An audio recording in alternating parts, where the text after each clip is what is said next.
जो काले मेघ की तरह सुंदर है, जिन्होंने रेशम के पीले वस्त्र धारण किए हुए हैं, जिनके शरीर पर श्रीवत्स का चिन्ह अंकित है और जो स्वयं कौस्तुभ मणि से सुशोभित हैं, ऐसे पावन कमल नयन एवं तीनों लोकों के स्वामी भगवान विष्णु को हम सादर नमन करते हैं।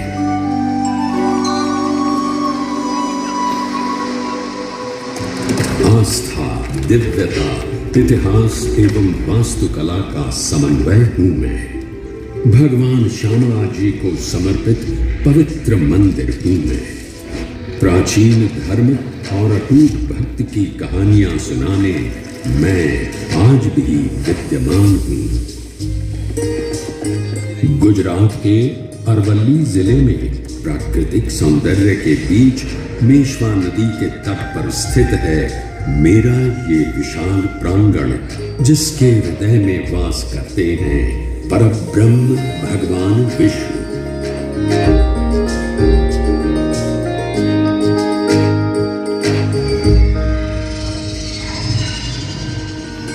इस पवित्र मंदिर में श्रद्धालुओं द्वारा पूजे जाने वाले साक्षी गोपाल या देव गदाधर विष्णु भगवान का एक श्याम स्वरूप है, जिनका एक आध्यात्मिक महत्व भी है।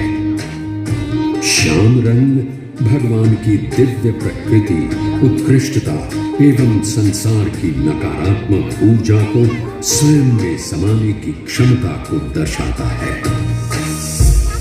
ये त्रिलोकपति भगवान विष्णु के दुर्लभ मंदिरों में से एक है, जिसमें उनके 8वें अवतार श्री कृष्ण के रूप को पूजा जाता है।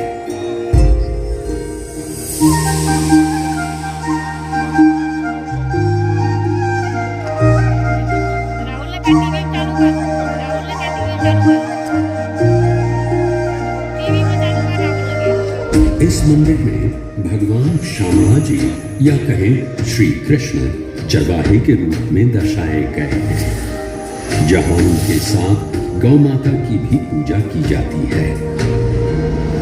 वैष्णवों के लिए श्यामला जी मंदिर पूरे भारत के 154 प्रमुख तीर्थों में से एक तो है ही।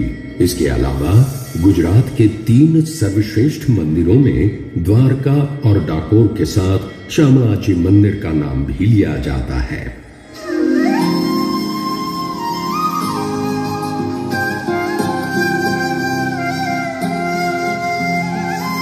आज हरी धेनु चराए, आज हरी धेनु चराए आवता। मोर मुकुट बनमाल विराजा, मोर मुकुट बनमाल विराजा, पीतांबर भैरावता। आज हरी धेनु चराए आवता।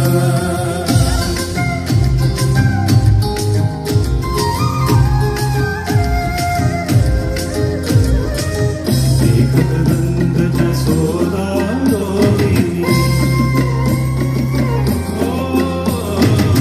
देखत नंद जसोदा रोहिणी, अरु देखत ब्रज लोग, अरु देखत ब्रज लोग, सुरश्याम गायन सतवाए, मैया लीले रो।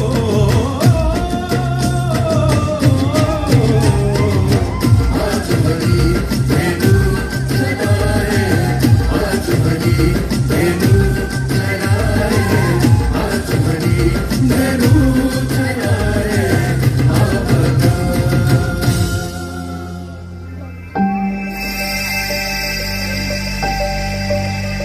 भक्ति भाव से पूर्ण इस मंदिर के निर्माण से जुड़ी अनेक किंवदंतियां एवं पौराणिक कथाएं हैं, जो आज भी जनमानस में सुनने को मिलती हैं। उनमें से एक पौराणिक कथा पर ध्यान दें तो इस करम्बुज तीर्थ क्षेत्र को शामळाजी के नाम से जाना जाता है। ऐसी मान्यता है कि पश्चाताप करने हेतु ब्रह्मा जी गुजरात में त्रिशूल पर्वत के निकट पहुंचे और उन्हें यह स्थान पवित्र लगा। उन्होंने भगवान शिव का आह्वान कर लगभग 1000 वर्ष तक कठोर तपस्या की। उनकी तपस्या से प्रसन्न हो महादेव ने उन्हें दर्शन दिए और उनसे एक महायज्ञ करने का आग्रह किया। तत्पश्चात ब्रह्मा जी ने आदित्य प्रवर महायज्ञ करने का निर्णय लिया। महायज्ञ में विद्वान पंडितों आदि को आमंत्रित किया गया, जिन सबके हाथ धोते समय झील पानी से भर गई थी, जिसका पवित्र जल मनुष्य के पापों को नष्ट करने में सक्षम था। इसलिए देवताओं ने इस स्थान का नाम करम्बुज तीर्थ क्षेत्र रखा। ब्रह्मा जी की प्रार्थना से भगवान विष्णु प्रसन्न हुए और उनसे कहा, हे ब्रह्मदेव, मैं आपकी प्रार्थना से प्रसन्न हूं। आप अपनी इच्छा व्यक्त करें। मुझे बताएं कि आपको क्या वरदान चाहिए। हे स्वामी, हे सृष्टि के पालनहार, आप मुझे वरदान दें कि जो कोई मनुष्य श्रद्धापूर्ण आपकी पूजा अर्चना करेगा, उसका कोई अहित न होगा, एवं मोक्ष पाने हेतु जो कोई भी करम्बुज तीर्थ की यात्रा करेगा, आप उन्हें अपने श्याम रूप के दर्शन देकर उनका उद्धार करेंगे। तथास्तु। हे ब्रह्मदेव, मैं सदैव के लिए करम्बुज तीर्थ में निवास करूंगा और जो कोई मनुष्य सच्चे श्रद्धा भाव से मेरी पूजा अर्चना करेगा, मेरा आशीर्वाद उस पर सदैव ही रहेगा। मान्यता है कि तब से भगवान विष्णु अपनी लंबी गदा धारण किए हुए अपने श्याम रूप में इस तीर्थ में निवास करते हैं। इसलिए उन्हें गदाधर के रूप में भी पूजा जाता है। ऐसी ही एक और किंवदंती है जो इस मंदिर के निर्माण का ताना बाना बुनती है। माना जाता है कि देवताओं के वास्तुकार विश्वकर्मा ने एक ही रात में इस मंदिर का निर्माण किया, परंतु प्रातः होते ही वो इस मंदिर को अपने साथ ले जाने में असमर्थ थे, तो उन्होंने इस मंदिर को यहीं छोड़कर जाने का निर्णय लिया।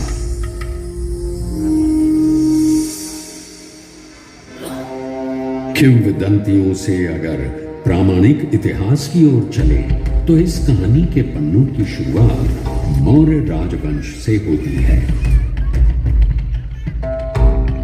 इसके आगे चले तो देवनी मूरी के पास पाए गए लेखों में कहा गया है कि ये क्षेत्र 4वीं शताब्दी के दौरान कथिक वंश के शासन के अधीन भी हो सकता है। देवनी मूरी के पास खुदाई के दौरान पाए गए प्रमाण इस ओर भी संकेत करते हैं कि यहाँ भगवान शिव की आराधना के साथ साथ बौद्ध धर्म के अनुयायियों का भी वास था।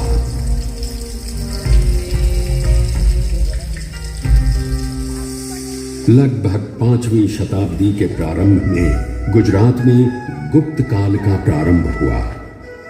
ऐसा कहा जाता है कि ये वही समय था जब भगवान शिव के साथ भगवान विष्णु की पूजा की शुरुआत हुई। 800 ईस्वी में जगत गुरु शंकराचार्य, रामानुजाचार्य एवं निम्बकाचार्य तथा अन्य आचार्यों ने वैष्णव अनुयायियों को बढ़ावा दिया। उसी के परिणाम स्वरूप तीर्थ स्थानों का नवीनीकरण हुआ, अनेक मंदिरों का निर्माण कराया गया, यज्ञ किए गए एवं श्यामला जी भी समृद्ध हुआ।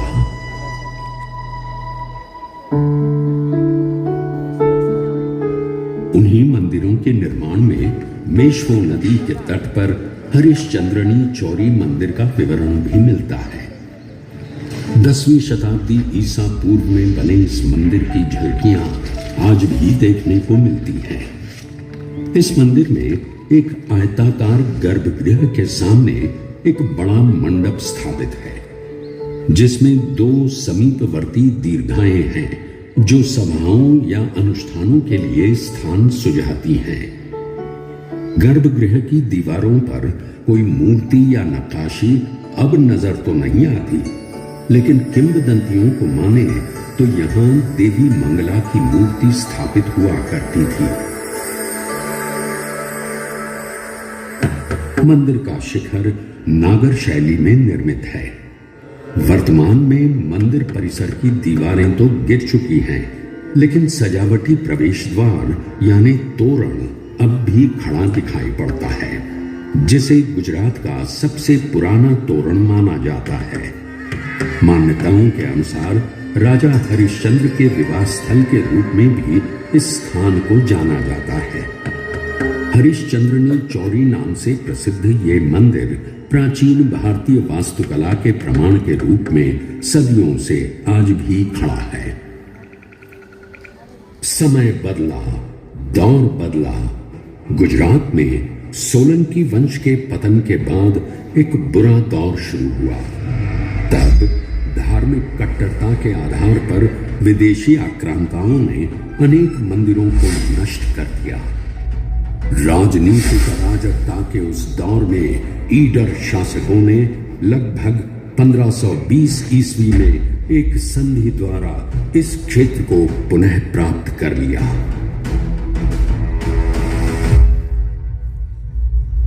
कुछ समय और बीता और लगभग 1565 ईस्वी में महाप्रभु वल्लभाचार्य जी ने भारतवर्ष में वैष्णववाद का प्रचार प्रसार किया और द्वारका, डाकोर, सिद्धपुर और श्यामला जी का दौरा किया एवं अनेक तीर्थ स्थानों का पुनरुद्धार करवाया।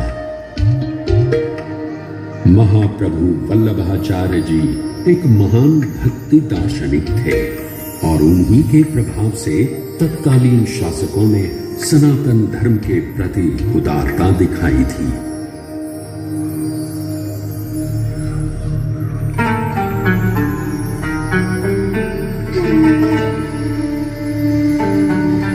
ऐसा माना जाता है कि उसी दौर में अनेक मंदिरों के साथ मेरे इस प्रांगण का भी जीर्णोद्धार कराया गया था। सफेद बलुआ और ईंट से निर्मित सोलंकी वास्तुकला का ये 2 स्तर वाला श्यामला जी मंदिर 3 प्रवेश द्वार वाली दीवार से घिरा हुआ है। मंदिर को मुख्यतः 3 भागों में बांटा गया है, जिसमें सभा मंडप, अंतराल और गर्भगृह शामिल हैं। मंदिर सुंदर खंभों पर टिका हुआ है, जिसके ऊपर एक छतरी विराजमान है और साथ ही उसकी दोनों ओर अर्धमंडलाकार रचनाएं मौजूद हैं। मंदिर के आंतरिक स्तंभ नीचे से ऊपर तक 3 भागों में विभाजित हैं, वर्गाकार, अष्टकोणीय एवं गोलाकार, जिनके ऊपर सुंदर फूलों की आकृतियां उकेरित हैं। सुंदर नक्काशी से भरा शिखर है जो निस्संदेह अपनी ओर सभी का ध्यान आकर्षित करता है। छत के सामने वाले हिस्से में सपाट छत से निकले हुए छोटे छोटे गुंबद हैं। इस मंदिर के ऊपर सफेद रेशमी ध्वजा जी फहराया जाता है, जिसके कारण इसे ध्वड़ी ध्वजा वाला भी कहा जाता है। मंदिर में हाथी एक बहुत ही सामान्य प्रतीक है। इसकी बाहरी दीवारों पर अर्ध प्रचंड हाथियों की बड़ी आकृतियां प्रदर्शित हैं। मंदिर की इमारत के चारों ओर पत्थर में उकेरे गए हाथियों के सिर और अग्रभागों की एक झालर देखी जा सकती है।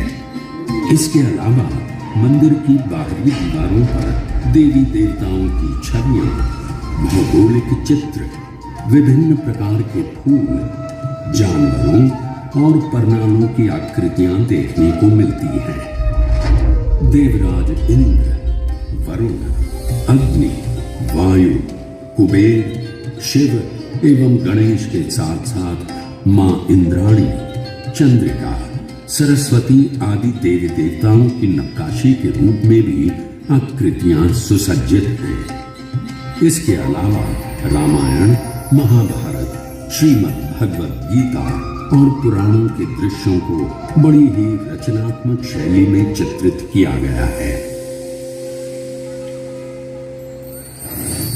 मंदिर के प्रवेश द्वार के सामने एक द्वार स्थापित है, जिसके दोनों ओर विशाल हाथी देखे जा सकते हैं। हाथी द्वार सीधे मुख्य मंदिर की सीढ़ियों की ओर है। ये प्रवेश कक्ष की ओर ले जाता है। मंदिर के प्रांगण में गरुड़ की एक बहुत ही सुंदर मूर्ति है। ये वही मूर्ति है जिसे आक्रमणकारियों ने नुकसान पहुंचाया था। मंदिर में 2 शिलालेख भी देखने को मिलते हैं। ऊपरी स्तर पर पत्थर पर 94 ईस्वी और 102 ईस्वी के शिलालेख अंकित हैं। तो वहीं मंदिर के प्रवेश द्वार पर एक और शिलालेख देखने को मिलता है, जिसमें 1762 ईस्वी में टिंटोई के ठाकुर द्वारा किए गए मरम्मत कार्य का विवरण मिलता है। इन 2 शिलालेखों से ये पता चलता है कि ये मंदिर मूल रूप से एक स्थानीय व्यापारी हलधर बलराम का था और भगवान कृष्ण या श्यामला जी की त्रिविक्रम छवि मूर्ति संभवतः बाद में स्थापित की गई थी। वास्तुकला और मूर्तियों में अपनी कलात्मक सुंदरता के लिए मेरा ये प्रांगण पुरातत्वविदों और कला प्रेमियों के लिए सदैव ही पसंदीदा स्थान रहा है। ये पसंदीदा स्थान या अन्य धर्मों के प्रति उदार नीति हर मुगल बादशाह अपनाए, ये शायद संभव न हो सका। बादशाह औरंगजेब ने धार्मिक कट्टरता को बढ़ावा दिया और इसके परिणाम स्वरूप उसने अनेक मंदिरों को नष्ट कर दिया, जिसमें ये मंदिर भी उसकी क्रूरता का साक्षी बना।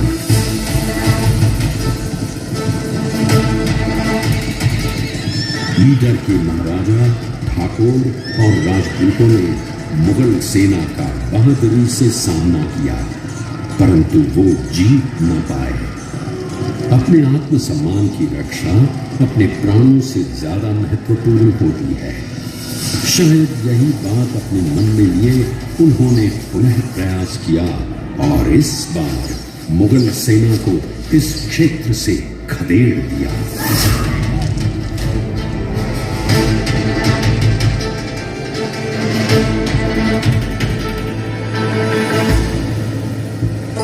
वर्तमान के खतरों को देखते हुए पुजारियों ने भगवान श्यामला जी की मूर्ति को करम्बुज तालाब में छिपा दिया और यहां से पलायन कर गए। माना जाता है कि तब आदिवासी यहां खेती किया करते थे। कुछ समय बाद एक आदिवासी को खेती करते समय यह मूर्ति प्राप्त हुई और उसने इसे अपनी झोपड़ी में रख पूजा अर्चना करना शुरू कर दिया। ये भगवान का आशीर्वाद ही था कि सूखी बंजर पड़ी जमीन पर भी अच्छी फसल हुई। आदिवासियों के लिए ये उनके कालिया देव का आशीर्वाद था। मूर्ति का रंग काला होने की वजह से कालिया देव नाम आया। जब ये बात श्री शाहूकार हरसोला वणिक शेठ कल्याण जी शाह को पता चली तो उन्होंने एक मंदिर बनवाया एवं मूर्ति की प्राण प्रतिष्ठा भी करवाई।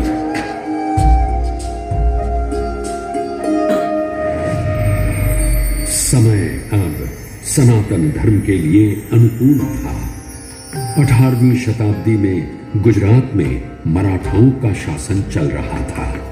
ईडर के महाराजा श्यामला जी की ओर पहले से ही आकर्षित थे और उनका मंदिर के प्रति समर्पण प्रशंसनीय था। समय पड़ने पर उन्होंने मंदिर की मरम्मत तो करवाई, साथ ही साथ लगभग 1860 के आसपास मंदिर में श्यामला जी की मूर्ति भी स्थापित की गई।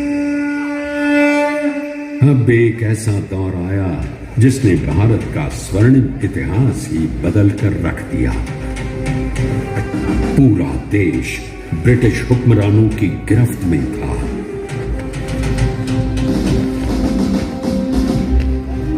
परिस्थितियां अब प्रतिकूल थी। मंदिर पर और कोई आपत्ति न आने पाए, इसलिए ब्रिटिश शासन के दौरान ही ईडर राज्य के शासक श्री केशरी सिंह जी ने इस मंदिर के नियमित प्रबंधन के लिए वैष्णवों की एक समिति बनाई। रख रखाव का भार श्यामला जी के आसपास के क्षेत्रों जैसे मोडासा, सरडोई और टिंटोई के भक्तों पर डाल उन्हें मंदिर प्रशासन के लिए नियुक्त कर लिया गया।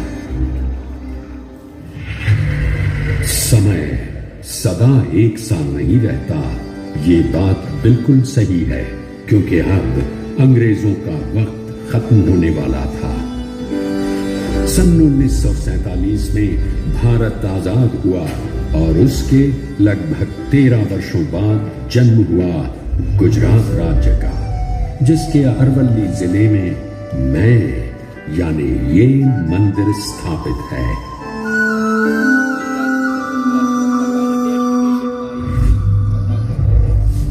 मंदिर का प्रशासन सुचारू रूप से चले, इसलिए ईस्वी सन 1953 में एक ट्रस्ट भी पंजीकृत कराया गया।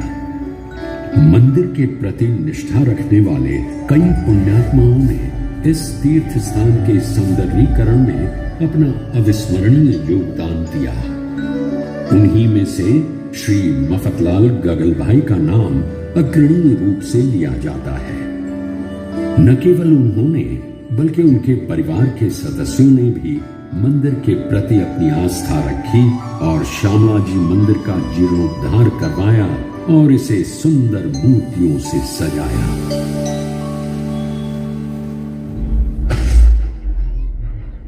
मंदिर के अलावा पुरातत्वविदों और कला प्रेमियों के लिए श्यामला जी में